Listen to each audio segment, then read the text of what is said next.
Dalam peraturannya pun sudah ditulis ya minimal 19 karena memang betul sekali di umur 19 itu adalah tahapannya sudah masuk ke dewasa muda gitu. Jadi orang-orang gitu ya manusia sudah lebih matang, baik itu secara kemampuan berpikirnya, social emosionalnya juga udah lebih matang. Fisiknya Betul sekali, itu juga penting karena kan namanya menikah sudah pasti banyak sekali yang akan dihadapi gitu. Jadi ya sangat meresahkan gitu ketika sebelum usia tersebut gitu ya anak sudah diperbolehkan untuk menikah. Nah itu yang khawatir akan banyak dampak-dampak negatifnya dari situ.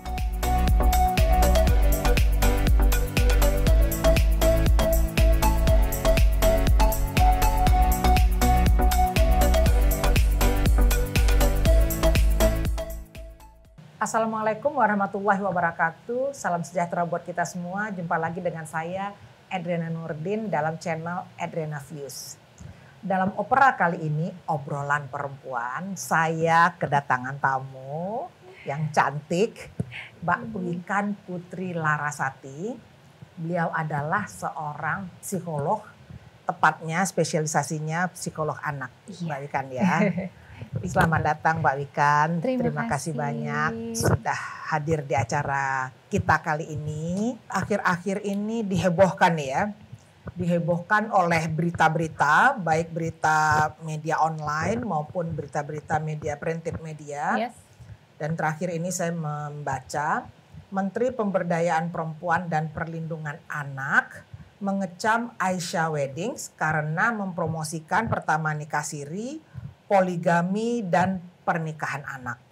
Heboh sekali, meresahkan masyarakat, meresahkan pemerintah juga.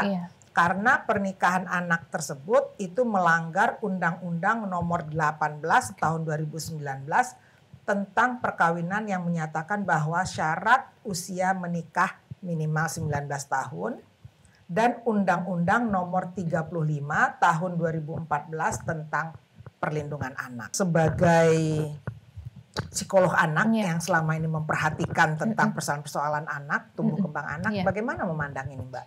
Iya, memang sangat wajar ketika terjadi keresahan gitu, karena memang yang namanya setiap manusia, setiap tahapan tumbuh kembang gitu ya, tiap tahapan perkembangan kita sebutnya, pasti sudah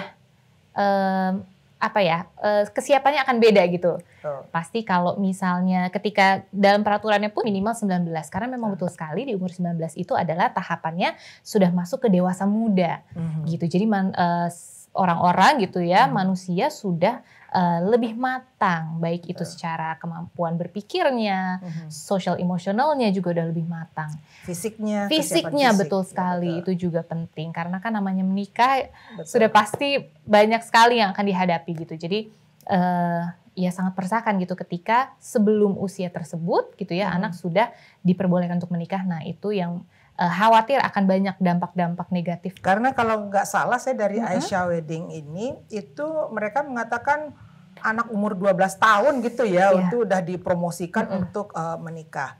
Saya itu selama ini bekerja di Women Research Institute. Nah di situ kita melakukan penelitian tentang salah satu penyebab tingginya angka kematian ibu ketika melahirkan itu adalah karena 3T ya, terlalu muda, terlambat juga menikah, dan juga terlalu banyak anak. Nah itu secara fisik perempuan tidak siap untuk itu. Nah khususnya kita membahas terlalu muda. Terlalu muda kan Mbak Wikan tadi mengatakan secara sosial emosional dan secara fisik juga kan. Karena fisiknya yaitu gimana sih anak kecil sudah harus hamil kan fungsi reproduksinya juga belum sempurna gitu ya. Apa secara emosional nanti akan dihadapi kalau anak kecil ini sudah menjadi ibu nantinya? Oke, yang pasti ketika belum matang gitu secara sosial emosional lalu harus mengurusi gitu ya bayi, nggak usah sampai ngurusnya terjadi perubahan fisik aja pasti bagi seorang perempuan itu juga cukup suatu perubahan yang bisa berakibat kita jadi cemas, nggak pede gitu ya.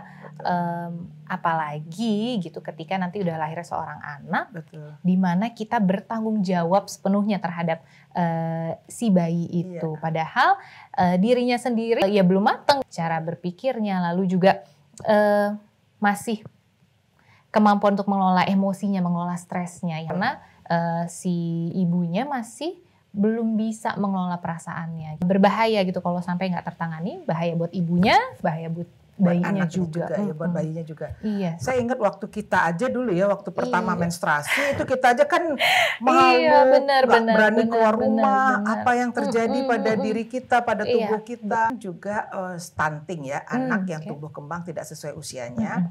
Salah satu penyebabnya juga karena itu tadi, tingkat pendidikan ibu yang tidak siap untuk mendampingi tumbuh kembang anak. Jadi anaknya tidak tumbuh nggak optimal. Nah itu kan juga Mbak ya. Jadi selain psikologinya juga secara fisiknya. Dan ini juga sebetulnya bisa dikatakan juga sebagai perdagangan anak ini ya.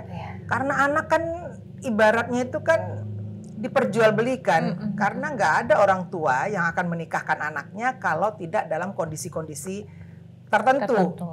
Ekonomi, pemahaman agama yang pengertiannya punya pengertian sendiri, atau juga ya mereka merasa bahwa aduh capek banget nih ngurusin anak, udahlah suruh kawin aja atau dibeli. Ini siapa nih, ada orang kaya yang mau beli, ya udahlah. Itu pedofil juga dong Mbak, kalau gitu ya, orang yang bisa dikategorikan pedofil dong. Iya, kalau misalnya memang jarak usianya artinya belum dewasa gitu ya si perempuannya, lalu yang laki-lakinya sudah jauh di atasnya, ya ya bisa juga kita lihat. Dulu kalau saya nggak salah itu pernah heboh loh itu di Jawa Tengah dulu tuh ya, ada seorang namanya Syekh Puji yang menikahi anak umur 12 tahun dan masuk penjara loh pada waktu itu ya. Jadi ini sebetulnya sama aja, apalagi sekarang kita udah punya undang-undang yang jauh lebih ketat. Jadi menurut saya setuju sekali apa yang dikatakan oleh Menteri Pemberdayaan Perempuan dan Perlindungan Anak, bahwa peristiwa yang meresahkan masyarakat dan bisa tergolong sebagai perdagangan anak. Pemerintah dan juga LSM-LSM sekarang mengadvokasikan dan juga harus bertindak tegas. Jadi siapa yang membuat promosi-promosi ini menurut saya harus ditindak tegas karena pakar dari psikolog anaknya mengatakan bahwa ini memang tidak sehat buat anak ya, nggak sehat buat fisik, nggak sehat buat mental, dan juga ini sebagai sosial emosionalnya itu juga berpengaruh gitu bagi kalian. Nah sekarang kepada anak-anak seperti ini atau kepada orang tuanya apa nih sebetulnya yang harus mereka lakukan? Oke, yang pasti orang tuanya ya terutama mungkin harus banyak diberi edukasi sebenarnya gitu. Diberikan pemahaman dampak-dampak negatifnya apa. Mungkin juga mereka belum tahu, tanpa mereka paham gitu dampak negatifnya ke belakangnya apa. Jadi kalau saran saya mungkin perlu ada edukasi terkait hal ini gitu. Tadi dampak negatif dari segi fisiknya maupun mental, sosial, emosional tuh bisa panjang gitu, dan bukan cuman ke anaknya tapi ke misalnya nanti punya anak ke cucunya gitu kan, masa sih gitu tega gitu. Jadi edukasi sih mungkin yang penting. Dan juga orang yang membuat iklan atau wedding organizer apapun namanya itu harus ditindak tegas juga ya oleh pemerintah, karena itu sudah meresahkan masyarakat. Anak-anak itu kan harusnya menikmati masa bermainnya ya.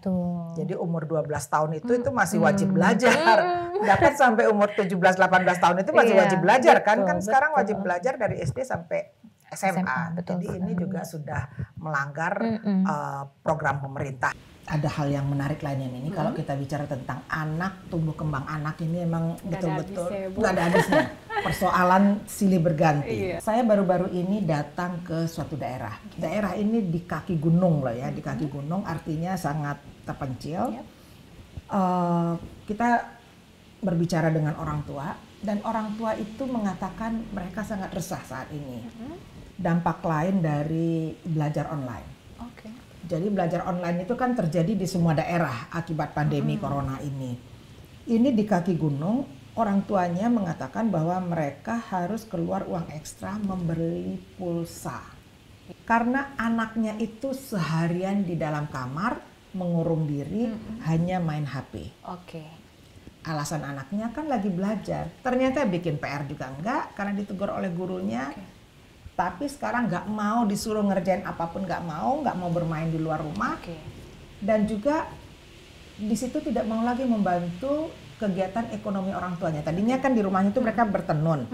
Nah, tadinya biasalah anaknya juga bisa bantu cariin benang atau ngebersihin nanti nyapu-nyapu kecil. Sekarang nggak mau, hanya di dalam kamar. Ini gimana nih Mbak sebetulnya? Ternyata udah sampai daerah terpencil pun juga ini ya, apa namanya, gadget tuh sudah sampai segitu di apa ya, anak-anak sampai tergantung gitu, ketergantungan. Nah, ini memang PR yang cukup berat sih kalau untuk gadget ini, karena memang pasti menarik banget yang namanya gadget. Anak-anak kan, segala permainan sekarang semua ada di situ, semua informasi, semua entertainment lah ada di situ. Memang di sini kuncinya orang tua nggak boleh kalah kalah strategi, nggak boleh kalah tegas sama anak.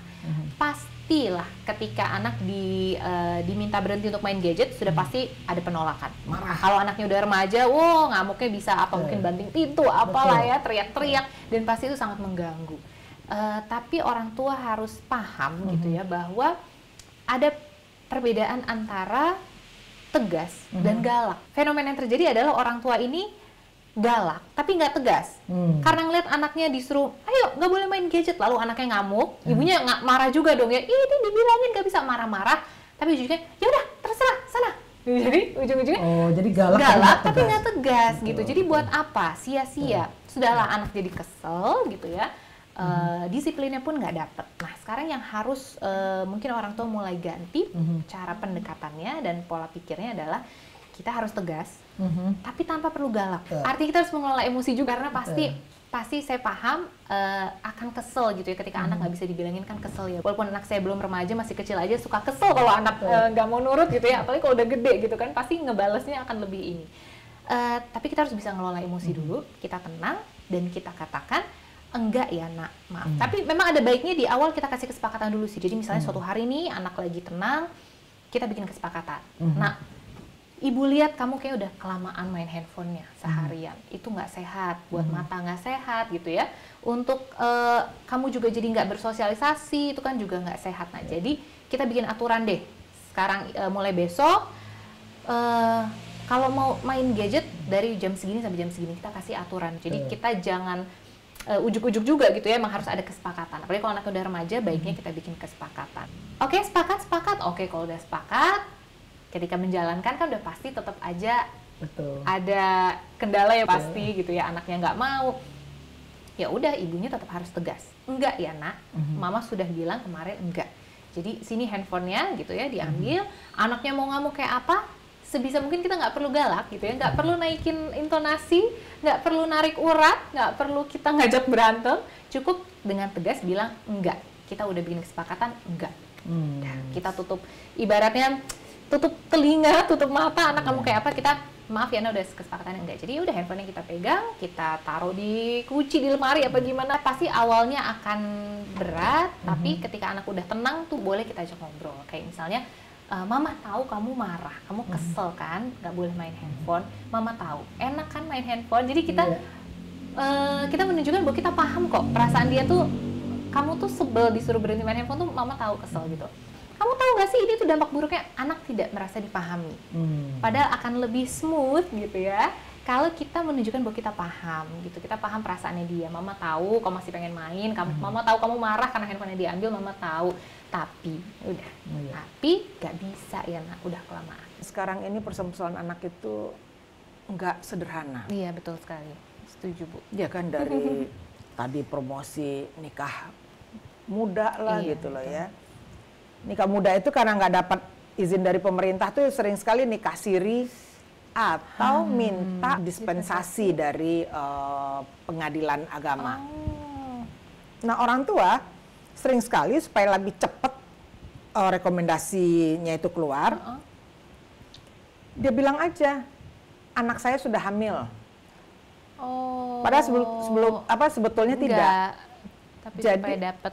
Betul. Jadi kadang-kadang ada angka ketika kita melakukan penelitian tentang kehamilan di luar pernikahan di daerah-daerah itu, jadi suka kalau kita dapat hanya dari pengadilan agama gitu ya, laporan-laporan, jadi suka kesaru. Ini sebetulnya dia betul-betul atau Iya, strategi betul. orang tua aja, Benar. terutama orang tua yang ingin menikahkan anak. Yang terjadi sekarang ini karena anak pengaruh gadget tadi, banyak juga anak yang pengen menikah di muda, sehingga nggak punya solusi. Nah, gimana nih strategi orang tua, sekolah, atau pemerintah sendiri menghadapi hal seperti ini nih? Memang harus bareng-bareng kayaknya semua pihak nih harus satu visi gitu ya. Betul. Bahwa harus sepakat dulu bahwa ini memang harus sesuatu yang harus bahwa ini sesuatu yang nggak betul gitu ya, dan harus kita perbaiki. Jadi emang pemerintahnya, lalu juga tadi balik lagi edukasi ke orang tuanya, baru bisa edukasi anak, karena anak sudah pasti banyak terpapar informasi dari media, lalu mereka sendiri jadi kayaknya oh ya nikah nggak apa-apa nih gitu. Wah, ya. enaknya, Wah, apalagi enak ada nih. promosi, ya itu tadi ya, promosi-promosi itu. Betul, mereka kalau misalnya tidak diarahkan orang tua gitu ya, kurang arahan, kurang pendampingan, ya akhirnya ikutan gitu ya. Tapi kalau orang tuanya bisa kasih pendekatan, lalu bisa kasih bimbingan yang tepat, kan sebenarnya itu bisa dicegah gitu. Jadi memang mungkin kuncinya ya di orang tuanya dulu kali. Tapi ya semua lah harus bergerak sama-sama, pemerintah, ya orang Sekolah tua. juga harus ada Sekolah betul, konseling nah ya. betul. Mereka punya Harus otoritas ikut, juga. betul, punya otoritas untuk melakukan edukasi. Betul. Dan jadi penting Karena sih, Bu. kadang-kadang bagi anak itu peer pressure juga sih, Mbak ya. Karena benar. di sekolah kan, Betul. gue dong udah punya pacar, yang lain belum punya pacar. Kayaknya bener kayak nggak keren nggak gitu loh keren. kan. Kita sebagai orang tua ini juga cemas sekali Iya, menghadapi betul. situasi ini gitu ya, Mbak ya. Ancamannya tuh banyak gitu ya, Bu ya. Banyak banget, ini emang tantangan bener nih kalau. Bener. Makanya ibu-ibu kita pun harus melatih diri kita dan mendidik diri kita terus. Pendidikan Betul sepanjang sekali. masa. Iya. Karena anak kita tuh berkembang. Jadi kalau kita nggak berkembang nanti gimana kita menghadapi Betul. anak? Karena emang nggak bisa dipungkiri masanya beda ya. Nggak bisa pakai cara-cara lama untuk kita terapkan ke anak-anak yang zaman now ini. Cara kita pun harus diupdate terus gitu. Bener banget. Kita nggak boleh marah-marah, tapi kita harus tegas. Kan kita sebagai Betul, orang tua kan betul. juga ada perasaan pressure seperti juga itu, benar kan. sekali. Ntar anak saya di sekolah dikira nggak keren juga, temennya semua sudah punya gadget gitu loh kan. Pendidikan bagi kita Itu sebagai penting perempuan itu penting. Karena kita lah yang nanti akan juga mendidik anak kita. Gimana kalau kita juga nggak berpendidikan, gimana kita mendidik anak? Betul sekali, Bu. Walaupun mungkin pendidikan tidak harus selalu formal, Mbak Iya, ya. betul. Tapi kita harus mengupdate diri lah. Diri. Membaca, mendengarkan yang Yes, baik. Betul sekali. Apalagi kalau di Indonesia kan katanya angka level literasinya masih males baca gitu, Bu. Jadi dengan nonton konten YouTube yang bermanfaat mungkin lebih cocok buat orang Indonesia gitu ya. Daripada harus baca, mendingan nonton aja deh, tapi isinya yang bisa mengupgrade diri. Banyak datang ke konseling ke tempat Mbak kan sebetulnya kasus-kasus seperti apa aja? Masalah belajar, masalah pernah juga tentang kayak perilaku berpacaran gitu juga ada. Anak-anak yang korban perceraian gitu juga biasanya ada masalah-masalah emosi itu sih, Bu. Tapi gadget itu juga itu yang nomor satu sih. Rata-rata semua pasti nanyanya gimana nih cara mengatasi adiksi gadget buat anak. Saya juga ingin mengingatkan orang tua ya dan juga anak-anaknya juga. Sekarang ini juga banyak namanya itu kekerasan pada saat berpacaran. Oke, ya. Salah satu kekerasan pada saat berpacaran ini hubungannya dengan gadget juga. Anak itu oleh pacarnya disuruh melakukan adegan-adegan buka baju. Kalau kamu sayang sama aku, kamu buka baju dong, difilmkan. Katanya itu karena sayang. Tapi itu digunakan ancaman nanti. Kalau dia putus, awas lo nggak boleh putus sama gue loh. Nanti ini fotonya atau filmnya beredar loh. Jadi mereka diancam anak tersebut. Atau kalau nggak mau melakukan hubungan-hubungan yang diminta oleh pacarnya, itunya juga akan disebarkan. Dan sekarang Mbak, terutama karena masa pandemi, orang kan pacaran nggak ketemu juga nih, betul. Tapi kan gadget di tangannya. Sekarang udah ada webcam, udah ada itu semakin tinggi. Jadi saya ke laporan dari LBH APIK ya, Asosiasi Perempuan untuk Keadilan, kan mereka ada LBH.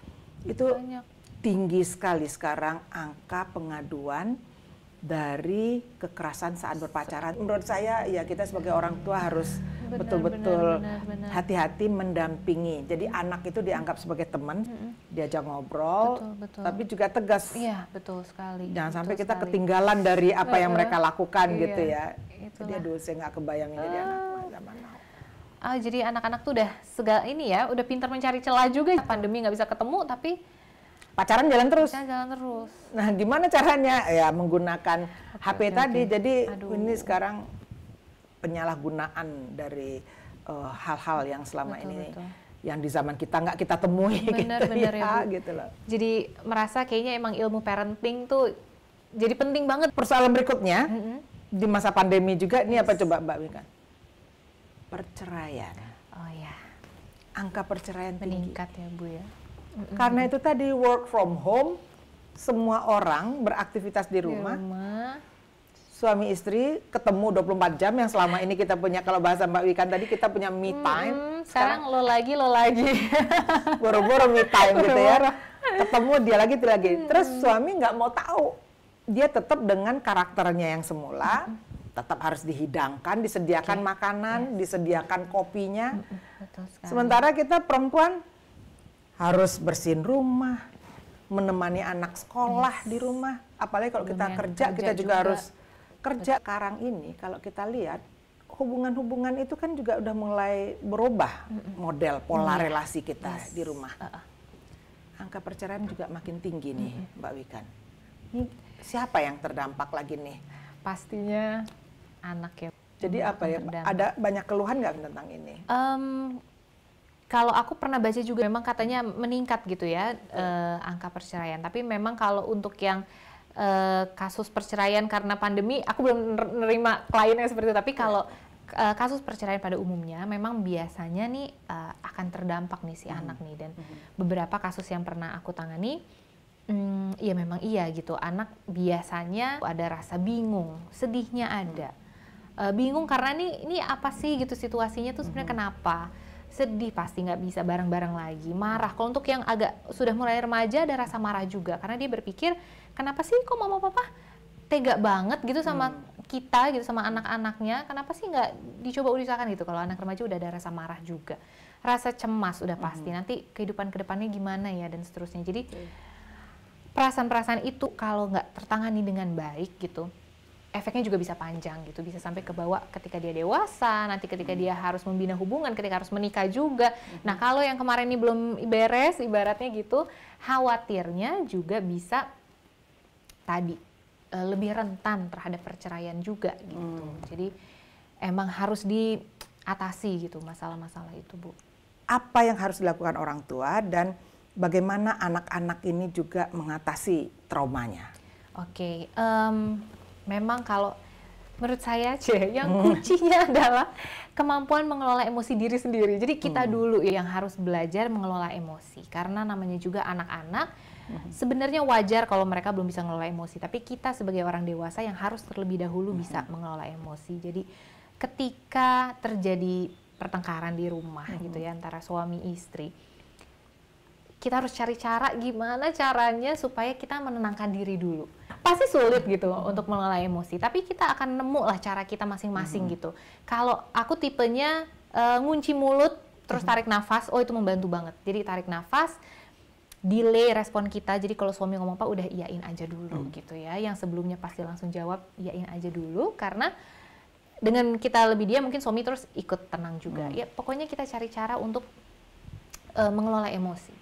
Hanya dengan cara itu gitu ya, kita bisa nunjukin ke anak juga bahwa perasaan marah tuh boleh loh, pasti ada lah perasaan marah tuh ada dan itu boleh. Tapi responnya yang harus kita kontrol gitu. Apakah ketika marah kita selalu punya pilihan kok untuk kita lalu keluarin secara membabi buta atau kita tenangin diri? We always have options. Itu sih yang harus ditekankan ke anak. Kalau kita kasih contoh terus-menerus, mudah-mudahan bisa. Jadi kuncinya kemampuan mengelola emosi itu sangat penting. Ketika hubungan dalam rumah tangga kan pasti ada clash-nya. Nah, itu yang harus kita temuin yang cocok buat aku gimana ya. Ada yang macam-macam, ada yang caranya kalau udah kesel dia keluar dulu misalnya, keluar ruangan, jadi harus beda ruangan dulu gitu ya. Ada yang tarik nafas, ada yang ngunci mulut atau makan gitu ya. Supaya suasana nggak makin panas, anak juga nggak jadi korban tadi ngelihat gimana orang tuanya bertengkar gitu. Karena kan susah juga ya, anak seolah-olah diberi pilihan mau ikut ibu atau mau ikut bapak. Betul. Kalau Iya kan? sampai terjadi perceraian itu yang dan pertengkaran juga anak ini harus pro ibunya atau pro bapaknya juga gitu loh kan. Benar. Kan betul. Nggak fair juga anak tiba-tiba harus menghadapi situasi yang diakibatkan oleh orang tua gitu loh ya.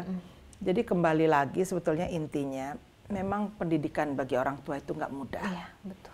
Jadi apapun yang terjadi kita sebagai orang tua harus juga mengupgrade diri kita, harus punya kematangan jiwa, kematangan emosional, social quotient-nya juga harus tinggi. Betul sekali. Nah, balik ke pembicaraan kita awal, gimana dengan Asia Wedding itu ya? Kan ini kan intinya sebetulnya. Betul.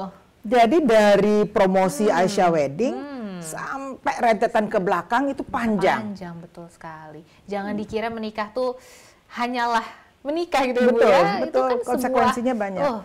Luar biasa. Jadi wajar semua orang resah. Iya. Wajar pemerintah juga marah gitu loh ya, bahwa ternyata promosi perkawinan anak ini itu dampaknya panjang. Jadi nggak bisa kita mengatakan oh ini karena harus nilai-nilai agama, anak daripada zina mendingan dikawinkan.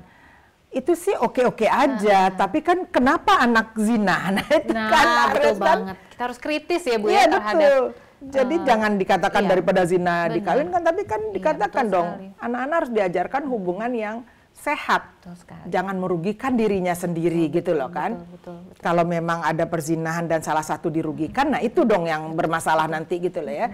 Karena sering sekali kan anak perempuan yang jadi korban. Iya, betul. Ya kan udah anak laki-laki dia bebas karena dia nggak membawa tanggung jawab apapun, tanggung jawabnya kan di anak perempuan. Yang akan label yang menetap terus ke perempuan. Belum lagi cibiran dari masyarakat, itu pasti perempuannya yang gini. Ketika perkawinan loh, hubungan suami istrinya jadi timpang yuk.